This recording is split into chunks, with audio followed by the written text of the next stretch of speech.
I know exactly what you have been told your whole life. You have been told that you are too sensitive. You have been told to toughen up. You have been told probably 1,000 times not to take things so personally. You have likely spent years apologizing for your tears. But I am here today to tell you that the diagnosis you've been given is wrong. There is nothing wrong with you. You are not weak and you are certainly not a mistake. You are what psychologists call a highly sensitive person. But I prefer a different term. You are a supersensor. While others are recording the world in standard definition, your brain is recording in 8K resolution. And today we're going to look at the neuroscience that proves your sensitivity is not a defect. It is a high-performance radar system that the world desperately needs. To understand yourself, we have to look at your hardware. Because this isn't just a personality quirk, it is biology. Research shows that your brain processes information differently than the other 80% of the population. Think of the human brain like a camera. Most people's brains are recording the world in standard definition, maybe 720p. It's a good picture. It's efficient. It gets the job done without taking up too much memory. But your brain is recording in 8K resolution. Neuroscience has identified 3 specific upgrades in your hardware that explain why life feels so intense. First, your brain lacks a filter. Neuroscientists call this low latent inhibition. Most brains are designed to ignore 90% of what they see to save energy. They treat the background noise as irrelevant.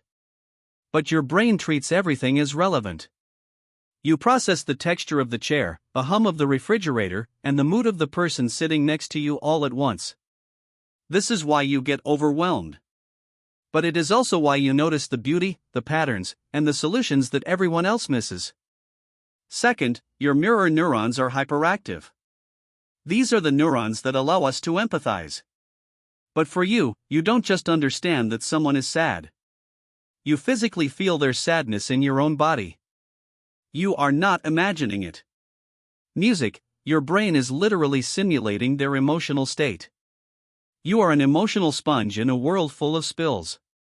And third, this leads to the most misunderstood feature of your hardware, depth of processing.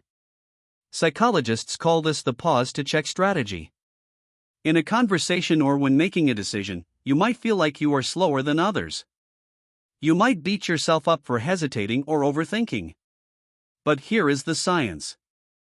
You are not slow. You are thorough.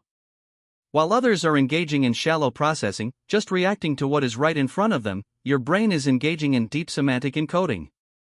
You are unconsciously connecting the current moment to your past memories, predicting future outcomes and analyzing the meaning behind the words. You aren't hesitating because you are confused. You are hesitating because your brain is running a complex simulation to ensure the best possible outcome.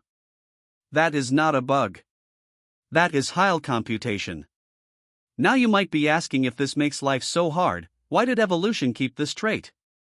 This is the most important part. If being sensitive was a weakness, natural selection would have eliminated it thousands of years ago.